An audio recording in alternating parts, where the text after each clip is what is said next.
La volta al món a peu, dia 243. Em trobo a Tbilisi, capital de Geòrgia, i avui entrevistaré a Pau Campos, un català que viu, crec que parcialment, a Geòrgia, i serà un altre català sense fronteres. Ja sabeu que un dels reptes és entrevistar a un català que visqui per cada país que vaig. No ha sigut fàcil, trobar un català a Geòrgia, perquè que tenen relació amb Geòrgia, sí, però que visquin aquí, crec que, clar, és un país que és complicat, no? En determinades coses. Bé, a veure què ens explica.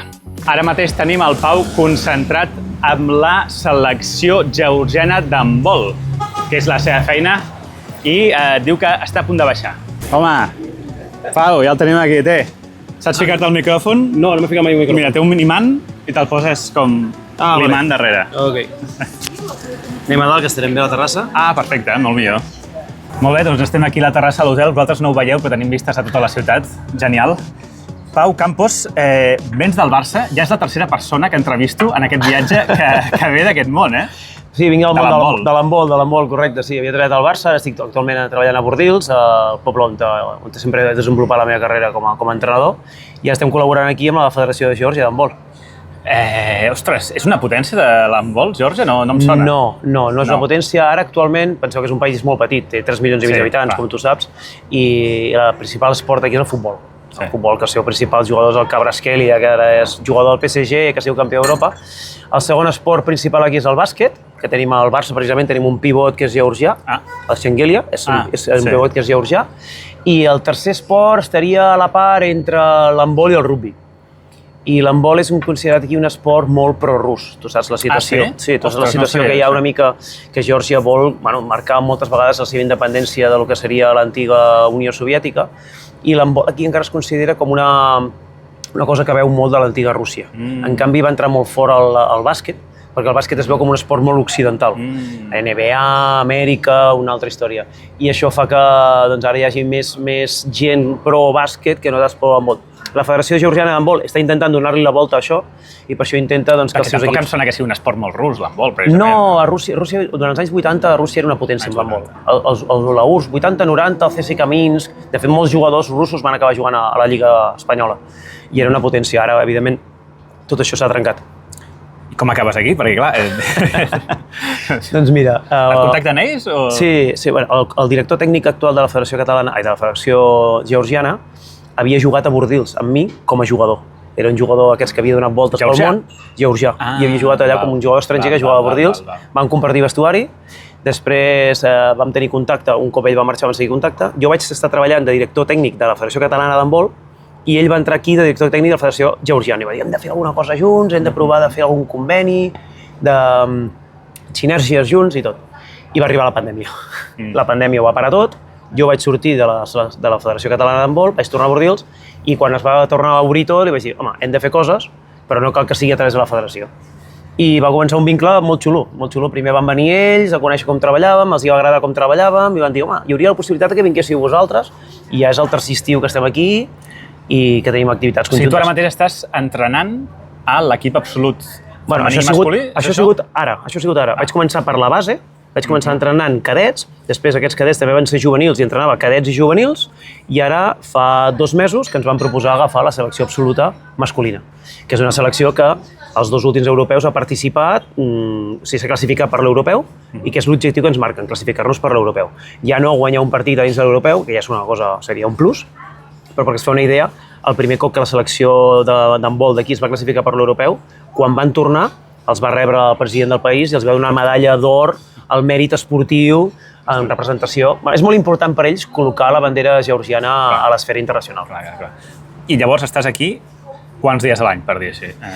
Doncs mira, vaig venir una setmana al maig, aquest any molts dies. Vaig fer una setmana sencera al maig, que vam fer una setmana amb absoluta, vam venir després una segona setmana al final de juny, principi de juliol, i ara estem 15 dies. Després farem un altre campus al novembre, però que ens desplacem a Noruega a jugar contra Noruega, hi ha partits oficials, i al gener tornem a venir. Són diferents estades, campus, stage, que podríem dir, en diferents moments de l'any. els georgians són molt forts, és a dir, ells guanyen moltes competicions de lluita. Correcte. Aquí la lluita és un esport. No sé si això afecta l'handbol en el sentit que, ostres... Sí, el bàsquet i l'handbol o el voleibol són esports on l'alçada i el pes té molta importància. I aquí, precisament, la zona de les muntanyes, suposo que hauràs conegut o coneixeràs, és una zona on els homes i les dones d'allà genèticament són molt alts i molt forts. Sí, antropomètricament són molt alts i realment són gent que són molt interessants per aquests esports de contacte. I a més, com tu dius, són molt forts i no refusen el contacte i la lluita per ells és un esport molt, molt important. De fet, són campions olímpics en judo i són campions olímpics en lluita grecorromana. Exacte. I són esports de lluita. I ells tenen aquest concepte de no refusar el contacte, anar amb el contacte. Clar, el rugby, l'handbol, tots aquests esports, això hi va molt acompanyat. Jo l'altre dia comentava un vídeo que el fet de que els agradi la lluita, doncs jo crec que això és una manera de ser que diu moltes coses potser del país. Com diries que són els georgians, sobretot els homes en aquest cas, que són els que lluiten més? Sí, són freds, són molt... no diuen dues paraules si poden solucionar-ho amb una, o sigui, són molt tancats. Després, un cop entres, un cop trenques aquesta barrera emocional, són molt bons anfitrions, estan molt orgullosos del seu país, són molt nacionalistes i volen que tu marxis aquí parlant molt bé del seu país. Però realment, fins que no acabes de trencar aquesta cuirassa, ells et veuen sempre com una amenaça. Són molt poc emocionals. Si tu els hi fas una abraçada o els hi fas qualsevol cosa i es queden com, què estàs fent, no? Què estàs fent? Tot i que després, a canvi, quan se saluden, es donen la mà i es fan un petó. Sí. Entre els homes també ho fan, sí. Però clar, sí, entre ells. Amb nosaltres es donen la mà i es marquen una certa distància. I quan ja s'acosten i et fan com un petó, home a home, et fan un petó aquí a la galta, és com si haguessis traspassat ja una barrera emocional amb ells. Com vas començar a fer aquestes col·laboracions? Fa quants anys? Fa 3 anys. 3 anys. Jo vaig venir l'any passat, o sigui, un any de diferència, i he vist algunes coses canviades. Jo crec que és un país que està creixent molt, no? Molt, sí. Mira, ara aquí a Old Tbilisi, que és la part antiga de la ciutat, hi ha un pàrquing molt gran al principi. Els primers anys que veníem hi havia molt poca gent, molt poc moviment. Ara estem a l'agost, evidentment és temporada alta, i ara és un formiguer de furgonetes de lloguer, cotxes de lloguer, conductors que t'ofereixen per portar excursions a les muntanyes, que et porten a Kakheti, que et porten a Batumi. Sí, està fent un auge turístic bastant important. I es veu molta gent que no està preparada per viure del món del turisme, que vol viure del món del turisme, no? Hi ha una mica aquella lluita de dir no ets un conductor professional, però tu m'ofereixes portar-me 8 hores d'aquí. Bueno, una miqueta el país està creixent. Has conduït per Geòrgia, tu? No he conduït, m'han portat sempre. No sé si és pitjor, Perquè, clar, si et porten, estàs a expenses d'un conductor georgià, i per mi són psicòpates, Sí. No hi ha línies marcades, val tot... Mòbil a la mà... Sí, totalment. La velocitat no és important. Sí, fan qualsevol gir en qualsevol moment. Nosaltres riem, perquè sempre diem que ens venen a buscar el pavelló. Quan surten del pavelló hi ha 2 carrils en cada direcció i no hi ha hagut dia que no hagin travessat els 2 carrils travessant-los de manera perpendicular i, evidentment, ningú pita, o sigui, ells posen el morro de la furgoneta i ja està. És una cosa bastant peculiar d'aquí, sí. Hi ha diferències entre la gent de Tbilisi i la gent més rural, de pobles i tal? Sí. És semblant, jo he estat també treballant professionalment a Romania i és semblant a Romania fa 8-9 anys que vam estar allà. No hi ha classe mitjana. Hi ha o classe alta, perquè aquí pots veure Lamborghinis per al carrer, hi pots veure un Porsche Cayenne o pots veure, per no dir marques, però pots veure cotxes de molt de nivell adquisitiu. I després veus gent que no té cotxe o gent que té cotxes que estan 20 anys i que van destartalats. I les cases igual. Aquí al nostre voltant, ara suposo que faràs algun plano, i veus hotels, veus cases totalment remodelades i al costat, façana per façana, cases que estan gairebé esperant que caiguin abans d'enderrocar. I això es nota. I de poble i rural, molt més. O sigui, al rural encara funciona molt el tema de l'intercanvi. Què tens tu, què tinc jo, i no cal ni pagar, fem una mica d'intercanvi. I ja, evidentment, tot va molt més a poc. Aquí a la ciutat, l'entrada de turisme, l'entrada d'empreses, empresaris nous i la proximitat, Europa vol acostar Geòrgia cap allà, fa que ja sigui un altre tipus de tipologia de persona. Tu has fet turisme una mica per aquí, una mica? Poquet, ens han ensenyat. Què t'ha agradat més? A veure, mira, de dissabte marxem cap a Tel Aviv, que és una altra ciutat important d'aquí, que és més a l'est, i és la zona del Kakheti. Tothom ens ha parlat molt bé d'aquesta zona de Kakhetia, que és una zona que diuen ells de molt bons vins i que estan molt orgullosos. I he anat a veure també esglésies, les esglésies, tot el que sigui Aquí hi ha una barreja molt important de cultures. Hi ha gent musulmana, hi ha gent cristiana, hi ha gent ortodoxa, hi ha gent de moltes religions. I ens van portar a veure l'església més antiga i que va ser la primera, consideren, la primera església cristiana que va entrar al país, que és una església que està a 20 minuts de Tbilisi, que s'aguanta per vestides, s'aguanta justeta, és tota de fusta, és maquíssima, és preciosa, i entres a dins i si ets turista te sents malament perquè hi ha gent que és devota, que està allà practicant la religió. O sigui, no vas a Montmartre, a Notre Dame a París, que és plena de turistes, o al Pilar, a Saragossa, que està plena de turistes. No, aquí és gent devota que està exercint la seva religió. Tu t'agrada Geòrgia? M'agrada Geòrgia. És un país xulo de molts de contrastos. La veritat és que la nostra situació aquí és molt còmoda. Si et fessin una oferta, tipus, ei, volem que siguis imaginari, no? L'entrenador de l'Absoluta i visquis aquí de manera permanent. M'ho pensaria, Tu tens família a Catalunya. Tinc família a Catalunya, tinc família a Catalunya. Que és una oferta... És que ara m'estic pensant amb l'altre jugador d'handbol que vaig entrevistar a Istanbul, que li van fer una oferta molt bona i se'n va anar a Istanbul amb la nòvia. Sí, correcte. I van moure tot, no? Com t'ho veus vivint aquí? Una mica complicat? Jo tinc família, tinc dos... De fet, el meu fill està aquí aquesta setmana amb mi, m'ha acompanyat en aquest campus, que estem en un campus del Barça, i l'he portat cap aquí, i perquè visqui l'experiència. Però com per viure 12 mesos aquí, o bé tota la família o jo no vinc, això és indispensable, i després és un país per viure complicat. És un país per viure complicat. Tot i que estiguis a la franja alta, perquè per sort estiguis a la franja alta, és un país complicat, com tu dius, de comunicacions, de moviment. Nosaltres venim d'un país del primer món, d'Europa, i clar, és diferent. Abans parlaven de l'handbol, la influència russa, tal. Això, no sé, clar, ara hi ha molt tema que, clar, ells tenen un problema amb que Rússia va envair dues parts del país, però a la vegada el president actual d'una mica d'amagatotis és una mica pro-rus. Correcte. No sé si vols parlar d'aquest tema, perquè clar, no sé si...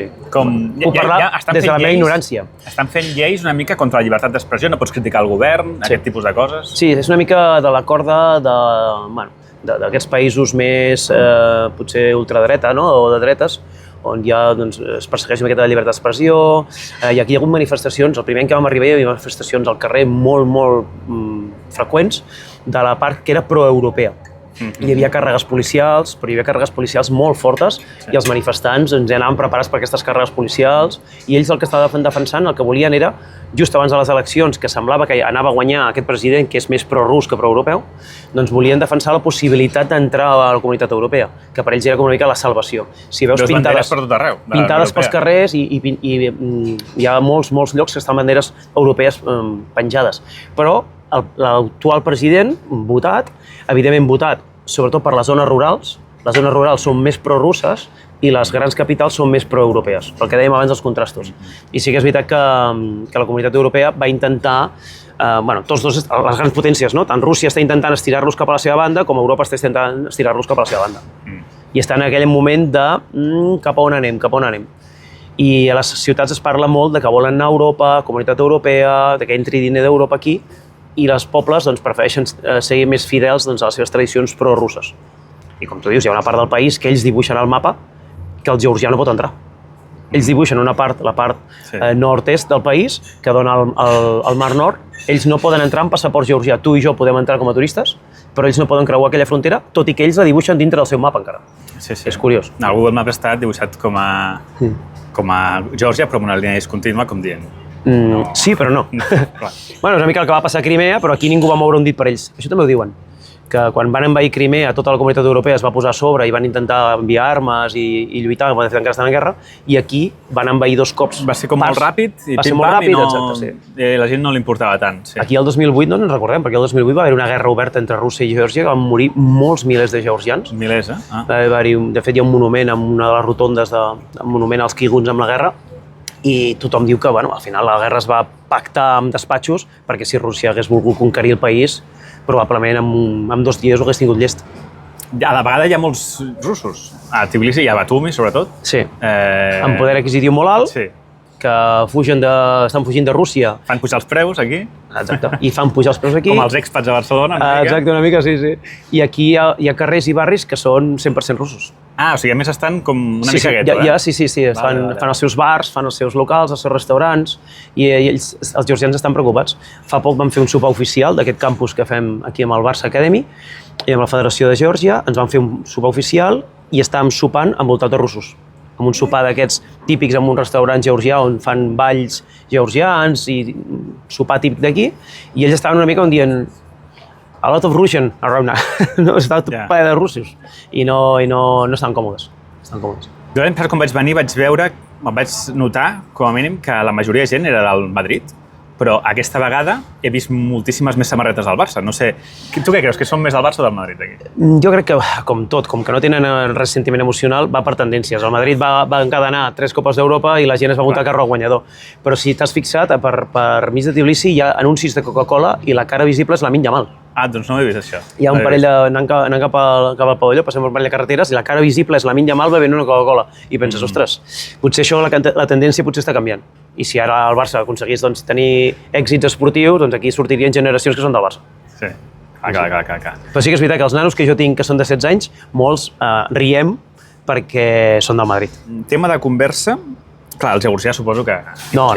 Georgià és molt difícil i ja dominem algunes paraules, sabem comptar números, sabem dir esquerra-dreta, a dalt o a baix, coses que ens serveixen per nosaltres per entrenar, però treballem en anglès. Perquè no parlen tots anglès, suposo, que si dius això... Els nens, la veritat és que tenen un nivell... La meitat tenen un nivell alt i l'altra meitat es defensen. Sí que és veritat que en cada grup hi ha 3 o 4 que zero, que normalment coincideix amb els que venen de zones rurals. Però els de la capital, t'haig de dir que gairebé tots parlen un anglès molt acceptable. I ja no aprenen rus, no? Entenc, ara són les generacions antigues són les que aprenien... Exacte. Els seus entrenadors, quan anaven a escola, tenien una assignatura que era rus. I els fills, o els que estan ara amb 14 o 15 anys, aquests ja no aprenen rus, ja no tenen l'assignatura de rus. I els grans, la gent gran d'aquí, diuen que haurien d'aprendre rus. O sigui, volen ser europeus, però volen que els seus fills aprenguin rus per la proximitat que tenen amb la frontera i perquè hi ha molt de negoci a Rússia. És una qüestió de temps, no? Al final, la demografia, si els més joves tal i els més de Correcte. Jo crec que quan aquestes generacions arribin... També hi falta el tema rural, que el tema rural acabi aquesta idea més proeuropea, s'acabi expandint a les petites... Però vull dir, a Tbilisi viu gairebé la meitat de la població, no? No arriba, però... És que les eleccions van ser molt ajustades. De fet, va haver-hi també bastant crisi per saber si les eleccions havien estat realment ajustades o hi havia hagut alguna cosa rara. Però sí, està molt polaritzada la situació. 50-50, 52-48, una miqueta... Alguna cosa que t'hagi sorprès, algun xoc cultural que diguis, ostres, això no m'ho esperava. Home, molts, petites coses, no? El que et deia abans del petó, el que et deia abans que primer són molt tancats, estan reivindicant constantment el seu país. Tu, per exemple, aquí tenen una beguda alcohòlica molt típica, que és la xatxa, que la xatxa, de fet, a l'etiqueta l'etiqueten com vodka. O sigui, posen vodka georgià, no? Xatxa. I tu els dius, això és vodka? I et diuen, no. Això no és vodka. El vodka és rus i nosaltres és el xatxa, no? El plat típic d'aquí és el hachapuri, que el hachapuri tu el veus i aparentment és una pizza. És semblant, no? El format i tal. I quan fas aquest tipus de bromes, ells sempre intenten treure sempre la seva part de dir no, això és d'aquí i tal.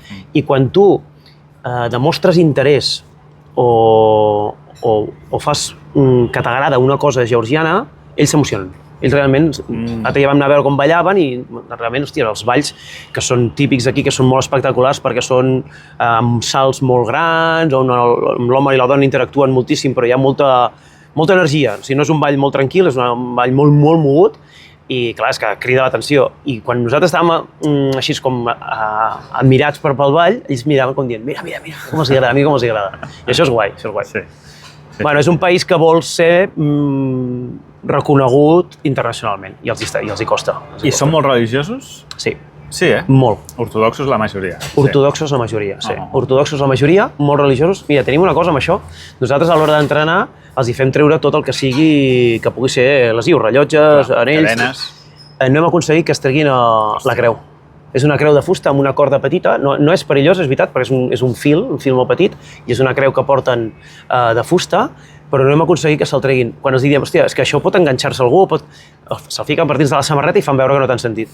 Però ells no se'l treuen. I quan en competició oficial se l'han de treure, és ben bé, se'l treuen a l'últim moment. Si fan tot l'escalfament amb això, i se'l treuen just abans i se'l tornen a posar de seguida. Doncs deu ser alguna dels ortodoxos en general, perquè crec que a Grècia també ho fan, que són ortodoxos també. Crec que també ho feien el mateix, de portar la creu, algunes de fusta. Sí. Molts porten tatuatges amb creus, inclús nens, i evidentment quan passem per davant d'una església o quan estem a prop d'una església assenyalen, quan els partits de l'absoluta, nosaltres ja ens han explicat que hi haurà un moment que el capità ens farà fora del vestuari i ells resaran.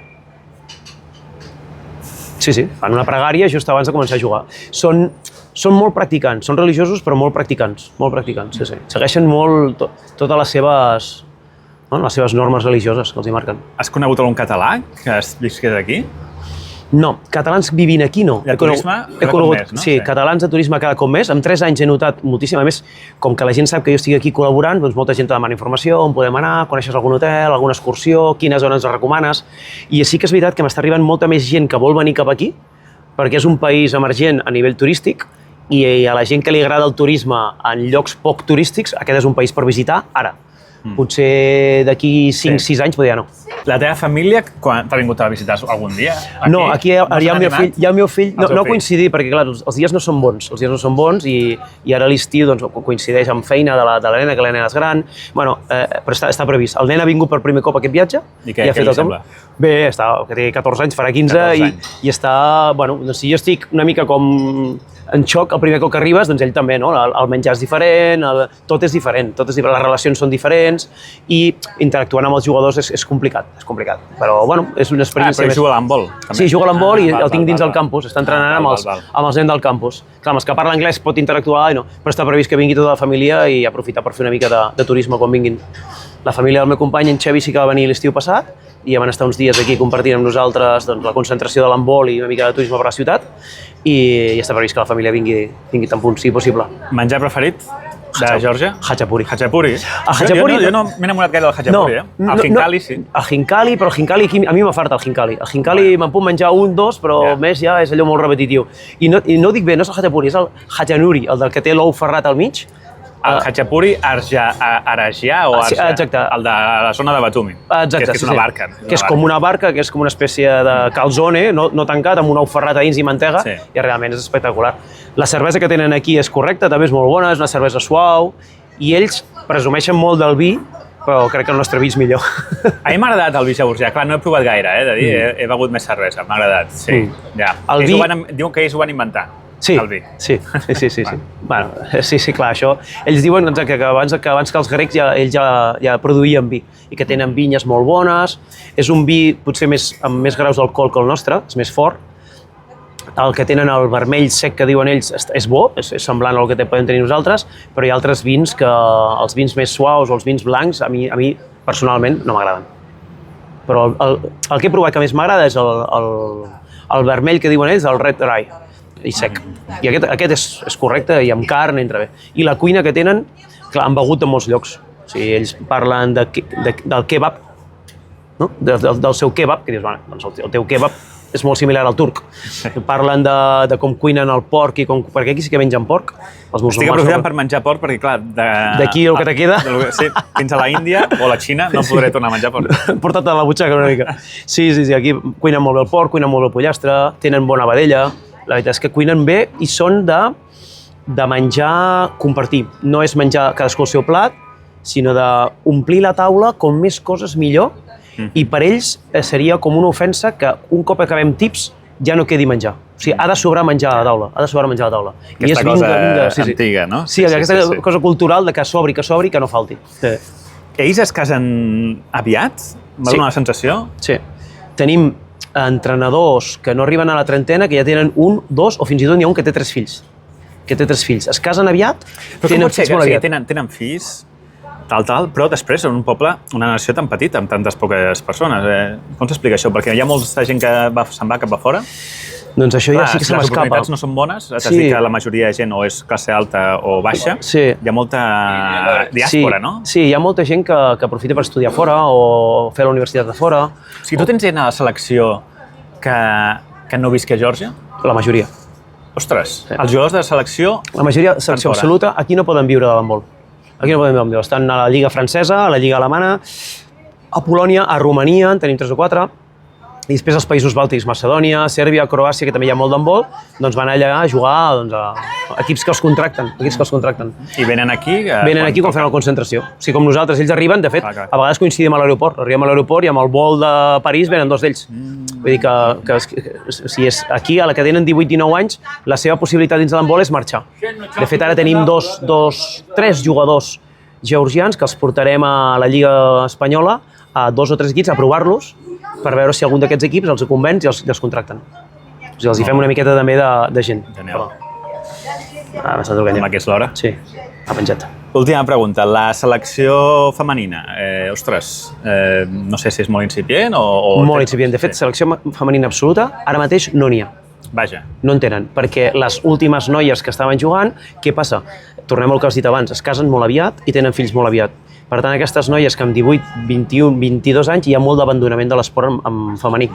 Que això passava a Catalunya fa anys, però ara ja per sort no, però aquí encara passa que als 18, 19, 20 anys moltes noies diuen, jo ja he jugat a handbol, jo ja he fet el que volia fer amb el món de l'handbol, jo ara ho deixo i em dedico a treballar, a viure amb la meva família i a crear una família. Això amb els homes no passa i allarga més la seva carrera esportiva. I aquí sí que tenim jugadors amb 28, 29, 30, 32 anys que encara són professionals del món de l'handbol, que han tingut criatures però segueixen sent professionals de l'handbol. En canvi, la bona queda tallada abans aquí. Per tant, la selecció absoluta femenina ara mateix no en tenen, sí que tenen júnior, juvenil i cadet. Bueno, tu, molt interessant. Sí. A pesar de no viure 100% a Geòrgia, crec que coneixes bastant bé el país. Hem vingut moltes vegades i els que ens acullen són molts georgians, ja t'he dit, que tenen moltes ganes d'explicar el seu país. Recomanaries per final que la gent vingués a Geòrgia, no sé, a visitar? Sí. Si us agrada la muntanya, és un país per descobrir muntanya de 4 i 5.000 metres, verge, amb pobles petits, molt xulos per visitar i que a més us acolliran de manera fabulosa. Si us agrada el bon menjar i el bon vi i la bona cervesa, doncs aquí es pot venir i disfrutar de la gastronomia del país. I a més és un lloc per fer, a part del trekking d'alta muntanya, es pot fer molt de trekking també sense haver de fer grans pics. O sigui, si no es van als grans pics, també es pot fer. La part de platja de Batumi potser és més comercial, potser és més grans resorts. Aquí li diuen Las Vegas d'aquesta part d'aquí. També? Sí, perquè hi ha molts països musulmans que no poden jugar i venen aquí a jugar. Venen aquí a Batumi, a casinos i tal, i per això li diuen una mica Las Vegas. Grans edificis, tots els resorts americans i europeus tenen una seu aquí. És la part de Batumi, potser és la que menys a mi personalment m'agrada, que és la de Putserita i disfrutar del resort. Però per fer trekking, per fer natura, per fer animals, per fer grans rius, grans espectacles de la natura, és un país per descobrir ara i potser d'aquí uns anys estarà més. I compta amb els gossos. I compta amb els gossos, això ja m'ho he explicat. Doncs moltes gràcies, tu. Un plaer. Molta sort, Enric, molta sort i que tinguis un bon viatge i te seguirem pel vídeo. Igualment, vagi bé. Vale? Perfecte.